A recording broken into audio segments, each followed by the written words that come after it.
La période de Hanouka, les jours de Hanouka sont des jours de Simcha par rapport au Nes qui a eu lieu.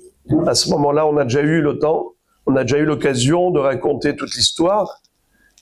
Et c'est la raison pour laquelle on n'a pas le droit de jeûner pendant la fête de Hanouka. Même ceux qui jeûnent le jour du décès, à l'anniversaire du décès de leurs parents, eh bien, si ça tombe à Hanouka, ils n'ont pas le droit de jeûner. Également, les hespédim, des oraisons funèbres, on doit s'en abstenir, sauf pour un Talmid Chacham Befanav. C'est-à-dire, si la Levaya d'un Talmid Chacham tombe à Hanouka, alors, à ce moment-là, il est autorisé de faire un hesped au moment même de la Levaya, et pas après. Et également, quelqu'un qui a eu un cauchemar, un rêve qui est de mauvais augure. Alors, on retrouve dans la halakha quelques sortes de rêves pour lesquels il faut jeûner pour annuler le mauvais décret qui est annoncé par ce rêve. Pas pour n'importe quel cauchemar, évidemment, mais des rêves spécifiques qui sont, chas v'shalom, des rêves prémonitoires, qui sont précurseurs de quelque chose qui n'est pas positif. Alors on a le droit de jeûner. Pas seulement on a le droit de jeûner, c'est bien de jeûner pour annuler le mauvais décret. Et même Shabbat. Si ça arrive, même Shabbat. Et même Hanouka. Seulement.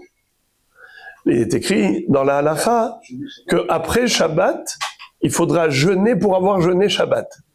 Shabbat, il est obligé de jeûner pour annuler le mauvais décret de ce rêve. Mais après ça, comme Shabbat, il a jeûné, il faudra à un moment donné, un jour, choisir un jour, ce qu'on appelle les mitav ta'anita, les ta'anité. Un ta'anit sur son ta'anit.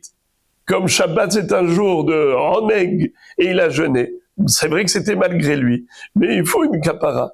Eh bien, pareil pour Hanouka. Quelqu'un qui a eu un ta'anit halom Hanouka, après Hanouka, il devra choisir un jour pour être mechaper pour ce ta'anit.